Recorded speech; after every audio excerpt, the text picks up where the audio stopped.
వేల వేల వెన్నెలంత మీద వాలి వెలుగునంత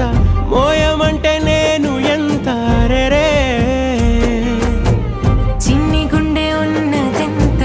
హాయి నింపి గాలినంత ఊదమంటే ఓపిరెంత రే కళ్ళు రెండు పుస్తకాలు భాషలేని అక్షరాలు చూపులోనే అర్థమయ్యే అన్ని మాటలు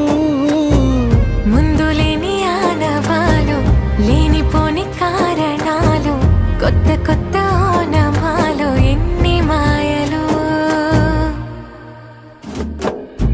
కథలెన్నో చెప్పారు కవితల్ని రాశారు కాలాలు దాటారు యుద్ధాలు చేశారు ప్రేమలో తప్పు లేదు ప్రేమలో కథలెన్నో చెప్పారు కవితల్ని రాశారు